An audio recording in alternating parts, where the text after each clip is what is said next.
Good afternoon, everybody. We here at DoubleLine, the multi-asset team, have been thinking a lot about this historic year that's been 2022 and starting to look forward towards 2023. It's certainly been a very interesting year already, and we think that looking forward, 2023 could be interesting in different ways. Over the course of the year, our team does internal presentations to our investment team here at DoubleLine. We literally go over thousands of slides over the course of a year during our weekly presentations, looking at global markets, looking at the economy, central banks, inflation, which has been a hot topic this year, and so on. We thought it would be fun to try to distill all that we are thinking about for next year into 23 slides, since next year is 2023. It wasn't easy to do this, but we think we did a pretty good job. We hope it helps our investors think about next year, maybe find what's important to them, and bring some awareness to some of what we think will be the biggest macro drivers for next year. So with that, we'll go ahead and get started with our first slide. As I was thinking about all the slides to put together for this year, there was one slide that I thought of immediately as sort of the slide of the year for 2022. And that's the slide that's on the screen right now. What we see here is the forecast for the Fed funds rate at the start of the year for Q4. So the white line looks at what did the economists expect the Fed funds rate would be at the end of the year. So as you can see, we drew a red line to start the year out. The expectation was that Fed funds rate would be around 1% today at this point in time. And obviously the Fed funds rate has become much higher than that. More importantly is the yellow line. And that was what did economists expect inflation to be, CPI to be, at the end of this year. The white line is the forecast for Q4 2022's inflation rate. As you can see, the expectation at the start of the year was that inflation would be sub 3%. Of course, it became much higher. Now we're closing in on 7.5%. And for me, the story of 2022 was this massive change in expectations. And there's a number of reasons why this occurred, and which we'll get into it. And there's ramifications, which we'll get into as well. But I think this really tells the story. This is the starting point for thinking about 2022, and also how we have to think about 2023. There was a historic amount of global central bank tightening this year. This chart goes back to 1992, courtesy of Barclays. It looks at the number of central banks that were doing hikes, and that number is 20. As you can see, it's the highest in 30 years. So this massive spike in inflation that we saw this year led to an unprecedented amount of central bank tightening. And all of these shifting inflation and central bank dynamics over the course of the year led to a really tough year for investors. What we have on the screen here is the cross-asset 2022 performance. It looks at the year-to-date performance of as many assets as we can fit on one screen. All the way off to the left are equities. In the center of your screen, bracketed by two blue lines, are fixed income. And then we go to FX or currencies, and then commodities. And what you'll note here is that all equity markets had negative years. Most of fixed income had a negative year, with the exception of that little green line you can see there, which is essentially cash. It's the total return on the 3-month T-bill rate. That was a positive 1.3%. Then in currencies, as we all know by now, it's been a strong year for the dollar. The dollar was up 8.6%, even after the retrenchment of the past month, a pretty strong sell-off. And commodities have had a very strong year. The BCOM, the Bloomberg Commodity Index, was up 17.7%. The GSEI Commodity Index, which has more energy than the BCOM, was up over 24%. So it's a very interesting tale of a year where the positive performance was really essentially only in commodities and cash, and every other asset class had a pretty strongly negative year. I would just sort of add, coming into this year, I think you'd be hard pressed to find investors that would sort of have a forecast that the two areas of positive returns would be the dollar and commodities. I think most investors could envision a year of high inflation would have strong commodity performance, but the fact that the dollar is up has also been a bit surprising coming to this year after investors started digesting the expectations for inflation. As I highlighted, there was one asset class that really did well. relatively speaking, especially in a world where almost everything was negative, and that was cash. There's a really interesting chart from Goldman Sachs. This looks at the number of assets with 6-month returns that are lower than T-bills. And this chart goes pretty far back. It goes back all the way to 1900. The number looks to be about 95%, essentially the highest in the last 120 years. So rarely has there been a year where so many asset classes were negative versus cash. It looks like there was a year there back in 1914, which was virtually 100. But aside from that, it's really sort of an unprecedented year for underperformance of virtually all asset classes. This chart we've been using all year. I think it's really a fascinating chart.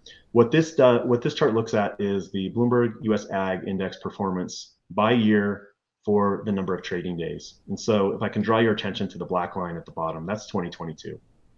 And we're almost to the end of the year, so the line is almost to the far right-hand side. And this goes back to 1977, which captures a fair portion of the very tough bond years and high inflationary years of the late 70s and very early 80s. And you'll note that 2022 was really an a historic year in sort of the underperformance. Even in the 70s and 80s, you didn't come close to this amount of underperformance for the bond market. I think this is a really interesting chart, and it really goes and probably sets up the outlook we would have for 2023 after seeing this very strong year of underperformance. Here, I'm going to hand it off to my colleague, Ryan Kimmel, who's part of the multi-asset team, to go through a couple slides here. I'll probably chime in with a couple words. Ryan? Thanks, Sam. Yeah, so this chart shows the probability of recession over the next 12 months for large developed nations. And it's based on a survey of economists tracked by Bloomberg. And the key takeaway here is that for the US and Europe, recession has become the consensus view. Currently, economists are predicting around a 65% probability of recession for the US over the next 12 months. For Europe and the UK, that probability is even higher at 90 and 80%. And that is on the premise that the economic data has started to soften in the US and across Europe, where many economists now are projecting the start of recession during the current quarter. And I'll just add in here, I think Ryan pointed out the white line is for the US. Again, going back to how much things have changed over the course of the year. Coming into the year, if you sort of mentally draw a line, this chart goes actually back to early 2021. But if you look at January 2022, the probability of recession in the US, you can barely see the white line. It was something like 15%. And this is a direct result of the Fed on a very strong tightening path. And that's what's really caused an increase here in US recessionary risk. And I also want to just say to store this in your memory banks, because we'll come back to which asset classes tend to do better in recessions in a couple slides here. And this chart shows the unemployment rate in the US, and the dotted yellow line is the projected unemployment rate, again, from economists surveyed by Bloomberg. And currently, economists are forecasting that the unemployment rate is going to rise up to 4.5% by the end of next year. That's in line with what the Fed is projecting. They're projecting the unemployment rate to rise around 4.6% by the end of next year. And the key takeaway is that if you look back at the post-war period, we have never seen a backup in the unemployment rate greater than 0.5 percentage point that wasn't associated with a recession. So if the unemployment rate does rise, as economists and the Fed are projecting, that would be pretty indicative of a recession. The next chart here, this shows the labor supply demand balance, the top panel. The blue line is the demand for labor as proxied by the total of filled and unfilled jobs. The orange line is supply, and that is measured by the labor force, the total labor force in the US. And down below in the lower panel is the gap between demand and supply. And currently at 4.3 million, that is indicating that there are currently 4.3 million jobs that are unable to be filled by workers. And the main takeaway here is that this makes the Fed's job more difficult as it pushes up wage growth and perhaps warrants tighter monetary policy in the future. Yeah, I'll just add on here a little bit of echoing what Ryan said. This is one of my favorite charts for the year as well. This goes back to the early 2000s, and it really tells a story of this post-pandemic world. I'm just looking at the supply and demand, and if I see something that is this undersupplied, that is labor, it certainly, I think, emphasizes the point that the Fed has a lot of wood to chop to essentially reduce or destruct jobs enough to get the labor market back in balance. And so one of the risks, as I think about 2023, is that it takes a lot longer than we've come to expect for the unemployment rate to actually rise, which has actually become a desirable at this point, because watching the unemployment rate rise will also hopefully, I think, to the Fed's way of thinking, reduce wages and by extension lessen the inflationary risks. So starting from this point where we're at right now, which is really unprecedented, it really shows that the Fed has to probably keep rates higher than they would otherwise, and perhaps for a longer period of time, just to get that amount of demand destruction to then feed into lower inflation over the course of the year. There's an interesting theme that we think is really worth watching in 2023. We think it's already started, and that is the reopening of China. For much of the past 2 years now, 2+ years, China has had a zero COVID policy, and very recently, it appears as though they are pivoting their approach. And if you think about 2022, as we've indicated, we've had very high inflation, and that is with one of the world's largest economies essentially running at, maybe not somewhere around stall speed. So China's demand for commodities, for oil, has been less than it would had the economy been open. So it's actually been a gift probably to global central banks. Without the China zero COVID policy, it's quite possible that inflation would actually have been higher in 2022. So as we look ahead to 2023, with all the appearances of China reopening, and yes, COVID is certainly on the rise in China, and the expectations are it'll probably take a couple quarters for China to really start reopening, even with the lessening of formal restrictions. But something worth watching next year in 2023, especially towards the back half of the year, possibly when the global economy is in the midst of a slowdown, inflation maybe is easing, but a reopening of China could put pressure back on commodities and by extension inflation. So I put this in the category of an upside risk for inflation, probably in the second half of next year. Will that be enough to counteract the expected slowdown in the global economy? Only time will tell, but it's certainly something worth watching, how China is proceeding in their opening and how much demand they're putting back into commodity markets. I'm going to hand over to our resident inflation expert on the team, Fei He, to talk about inflation both in 2022 and in 2023. Fei? Thank you, Sam. Talking about inflation, 2022 was a year with inflation. In the US, we started with 7% headline inflation at the beginning of the year. Then it surged and went all the way to 9.1% in June. Quite likely, we will finish the year still with a 7% inflation rate. What a round trip. Inflation is exactly back to where it started. One thing needs to mention, if we exclude energy basket, which is the green bar in the chart, inflation from all other categories looks stubbornly high and has barely changed since the beginning of the year. Inflation indeed is persistent. Looking forward, Goldman economists forecast core CPI to cut in almost half from current 6% to 3.2% in 12 months. Similarly, today's inflation market is pricing a sharp decline in overall inflation, which will be low 2% by mid-2023. I think we're not there yet, given how persistent inflation is. Currently, my base case is US inflation will come down substantially in the first half of 2023 due to strong base effect, and could bounce around 4% level for the rest of the year. Thank you for that, Fei. I'll jump back in here. A word of caution as we think about 2023 and the forecasts we've been showing, the expectation that the global economy will slow down. We showed that. The expectation that inflation will come down. I think it seems pretty clear that inflation will come down over the course of 2023, for me at least. The question is, how far will that inflation come down? And will it be enough for central banks to actually start cutting rates in reflection of the growth that we might be seeing next year? But a word of caution on those forecasts on the screen here is looking at the expected inflation from professional forecasters over the course of the last couple of years.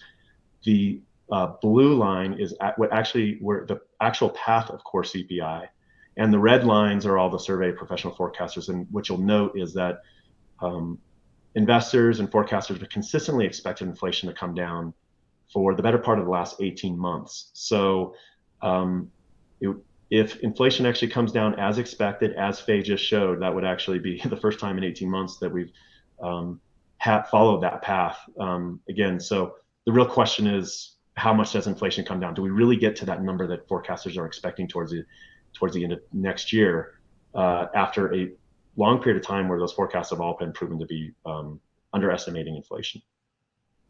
This for me is a really important slide. I think I'm going to let Ryan jump in here and talk a little bit about it, but it's really, I gave my vote for the most important slide of 2022. This is right up there for 2023, and it's a very similar chart. So this chart here, which I deem to be probably the most important chart for 2023, this shows the solid lines are expected growth for the US, Europe, and the UK. And the dotted lines are the current year-over-year inflation rates for US, Europe, and UK. And the main takeaway here is that central banks are facing this dilemma of how much demand destruction will be required to rein in the very high realized inflation that we're seeing. And this is important for risk assets and asset classes in general, because if inflation remains sticky and stays elevated, could require more demand destruction, tighter monetary policy amongst the different central banks. That could lead to a further flattening of the yield curve and a much more hostile environment for risk assets. On the contrary, if inflation starts to come down, as some of those temporary factors that we're seeing in core goods starts to roll off, then perhaps less demand destruction will be needed. The Fed and BOE and the ECB can ease policy rates in the new year, which could create a re-steepening of the yield curves and be a much more benign environment for risk assets. And I'll just add on this chart, I think, the UK will be a very interesting place to watch. If you'll note on this, the red solid line is the UK's growth forecast, as Ryan highlighted. And the, well, it's kind of a bit hard to see, but the line all the way at the top, the dotted, I'll call it sort of red line, is the UK inflation. And so the UK has the worst of both worlds right now, where they have the highest inflation and the lowest growth. And as we think about 2023, that central bank dilemma, what do you chase more? Do you try to reduce inflation, or do you, at the expense of growth? We'll get a telltale sign probably from the BOE, the Bank of England, over the course of maybe the first quarter or two of the new year. And maybe that'll be a sign of how the rest of the global central banks will sort of handle that. If the BOE continues to chase down inflation and growth continues to come down, that will be something worth watching as we think about our own Fed here in the US or the ECB in Europe. And this chart here shows the Fed's funds rate going back to 2014 and the expectations for Fed funds rate implied by the Fed funds futures and the December 22 median dot plot. And the main takeaway here is that the market is currently expecting the Fed funds rate to rise to a terminal rate of 4.9% by May of next year, and then start cutting rates in the back half of 2023. And they see the Fed funds rate ending the year at below 4.5%. And that's quite a big dispersion from what the Fed is forecasting, where they see year-end Fed funds rate at above 5%. So the Fed perhaps sees a bit more inflation in their forecast compared to what the markets are projecting. And looking at this slide and going back to the previous slide, I think if you put that together, the Fed certainly wants us to believe that they're very focused on inflation. They say very clear language that that's what their focus is. When I look at this, obviously the forecast that we've shown already is for inflation to come down over the course of the year. We think that there's room that it might be stickier. Of course, in a slowdown, typically you would expect inflation to come down, but there are somewhere in the probability stream, there are cases to be made where inflation would be stickier over the course of next year. This, to me, is showing the market clearly expects the Fed to sort of make that pivot in favor of being more growth supportive, and will have a inflationary backdrop where they'll have the room to sort of navigate that space. That central bank dilemma will certainly come more into play if growth ends up being slower in the U.S. and inflation is stickier, or even if inflation is stickier and growth is a little bit more stubborn. We made the case earlier that the jobs market may take some time to actually get down to see those increases as we've seen in previous recessions. So one of the big themes for next year will be how central banks deal with these trade-offs of inflation and growth, and we'll be certainly watching. Okay, so we've given a little bit of our favorite slides of the macro backdrop, looking at inflation, growth, and central banks. I want to pivot a little bit to start looking ahead and look at various asset classes here, some of our favorite charts. Again, the first one is looking at bond and equity mutual fund flows by year. That's what we have on the screen here. And this goes back to 2007. The red lines are bonds and the blue lines are equities. So when the lines are going down, that's showing you the sort of cumulative outflows in that asset class. And again, I want to highlight these are mutual funds, not ETFs. Somewhere in the background is an ongoing trend towards ETFs, particularly in equities. But I still think this highlights and shows what we've seen over this course of the year, which has been outflows, particularly strong in bonds on a relative basis, because we don't really have any years on this. Looks like there's a year back in 2013 maybe where we had some modest outflows. Equities have been an outflow, mutual funds for quite some time, but this sort of sets the stage in thinking about bonds and the outflows that we've experienced over the course of this year. What we have on the screen here looks at the Bloomberg US Aggregate Index yield. The chart goes back to about 30 years, back to 1992, I believe. And we drew a red line showing the average yield over that time. What I would highlight is really since the GFC, all the way back in 2009, we've been in this low yield world, which we all know. And yields have been well below this long-term average. Only this year did we actually push back up, and the yield available in the Bloomberg Ag, I'm probably going to say Barclays here, I'm used to saying that, will be got over 5%, and right now it's just about at average. So on one hand, the yield available, the return potential available in US bonds is as high as it's been in the last, let's call it 13 years or so. We had a little fun with this, and we have a little matrix in the inset in the left-hand side. And that just plays around with some ideas of how much might yields lower or reduce over the next year, and what might returns look like. So for example, we're sitting at that 444 yield right now. And if yields are flat on the year, that's what you'll earn. You'll earn the carry, 444, more or less. If you think yields will drop 50 basis points for the Barclays Ag, then that you can look down, and that gives you a 7.6% return. If you think yields are going to drop 100 basis points in the U.S., that's going to give you double-digit returns. So this is, sort of setting the stage for a year in fixed income where the return potential on a go-forward basis is better than it's been in the last decade or so. So this chart shows the performance of the Bloomberg US Aggregate Bond Index during periods when headline CPI is increasing or decreasing. And I'd like you to focus on the right-hand portion of this chart. This shows the performance of the ag during periods when CPI is decelerating on a year-over-year basis. And you can see the outperformance of the Bloomberg Ag up 4.5% during periods when the CPI is down by 0 to 1%, and up 6.1% during periods when CPI is down more than 1%. And that is exactly the regime that Bloomberg economists are forecasting for the upcoming year, where they see headline CPI dropping from a 7 handle down to 3% by year end. And this, on a similar line of thinking, what this chart shows is the median performance of the Bloomberg US Ag, that's the main index in the US we keep referencing, during periods when the US is heading into recessions. And you can see, particularly as you move through a recession, data goes back to 1978, it's typically a pretty good year for bonds. So we're entering the year where the expectations are that inflation will decline. We can have some differences about how much that will decline, but the expectations are inflation will come down. The base case or the consensus is that the U.S. will enter a recession, about 60+% probability, as we highlighted earlier. So reducing inflation and rising recessionary risk is usually a good setup for bonds, all else equal. So the setup there for bonds is better than it has been in a while. And as I've showed with the existing yield available index, so there's an interesting opportunities in fixed income on a go-forward basis. And I think that's what these set of slides are showing. So many asset classes are sensitive to movements in the dollar, emerging markets, for example.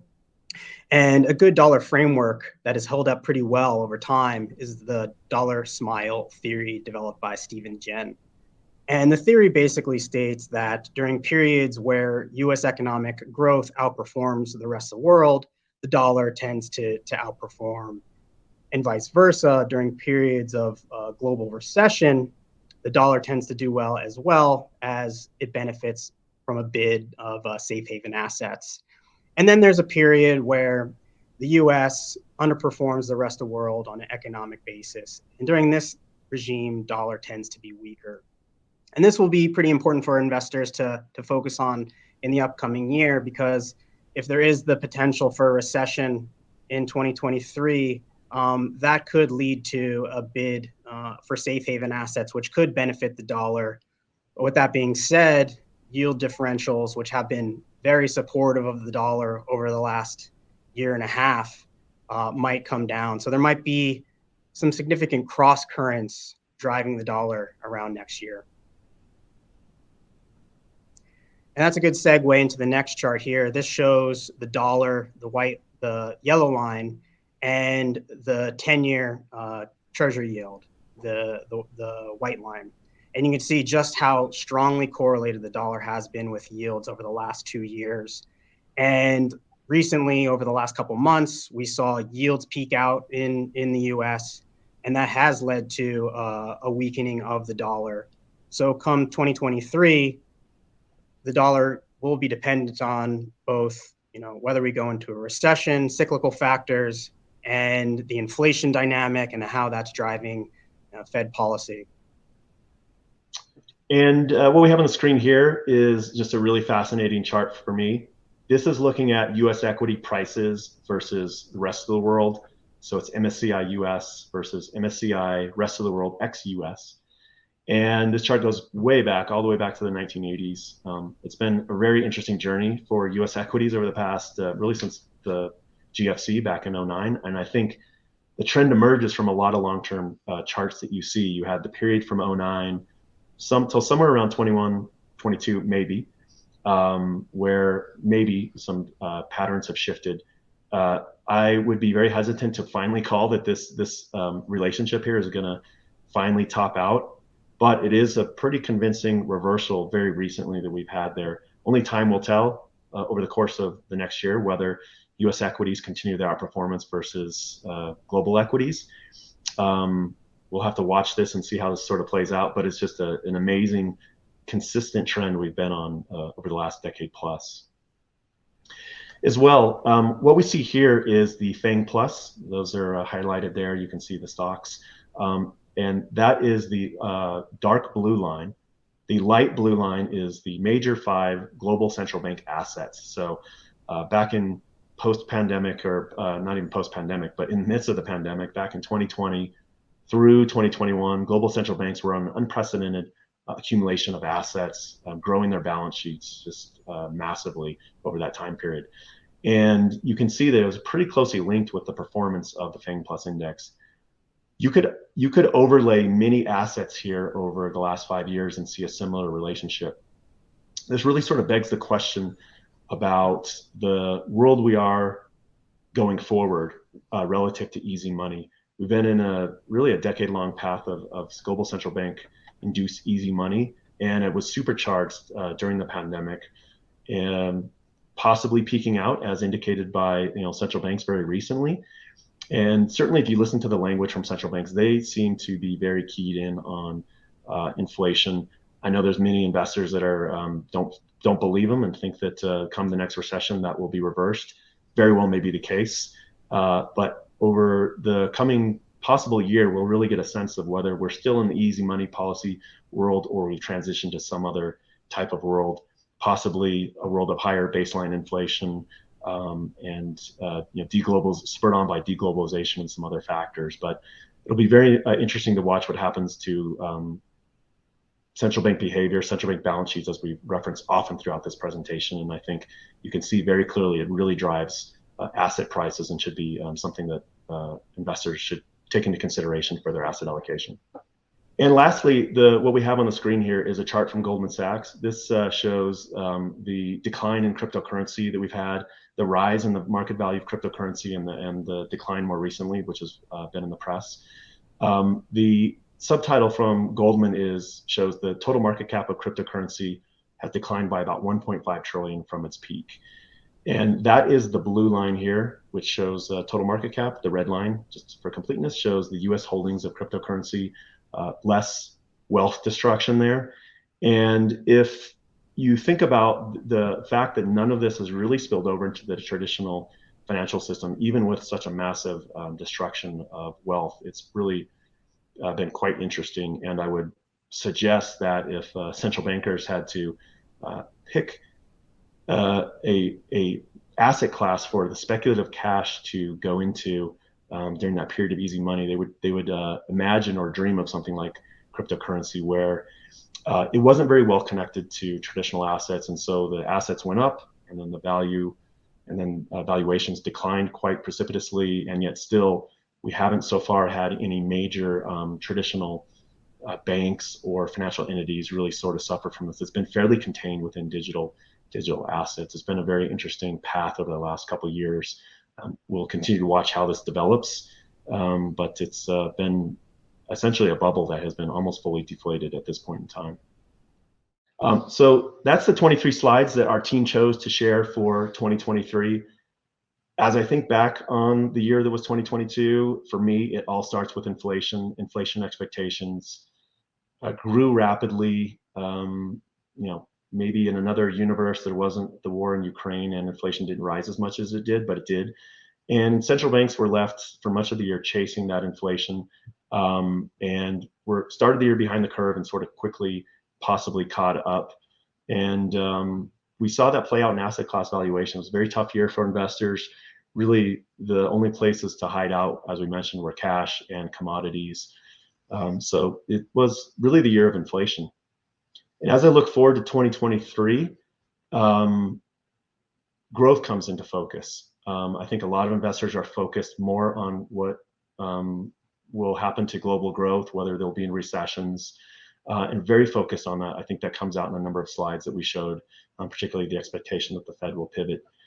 But I also think inflation is something well worth keeping your eye on. And really, it's that trade-off that central bank dilemma that we sort of highlighted. Do we get the soft landing that investors expect? And does inflation come down as much as investors expect? Or is inflation stickier and maybe the economy is stickier? And how do central banks deal with that? Do we get a more modest replay of 2022 where inflation is stickier, central banks have to keep their rates higher and cash is the place to be? Or do we get a more traditional global slowdown year and the setup for bonds being really quite interesting in a recessionary world, given the yields that are sort of available? Well, with that, we want to conclude and thank Ryan and Faye here for joining, and wish all our investors a very successful and safe 2023. Thank you.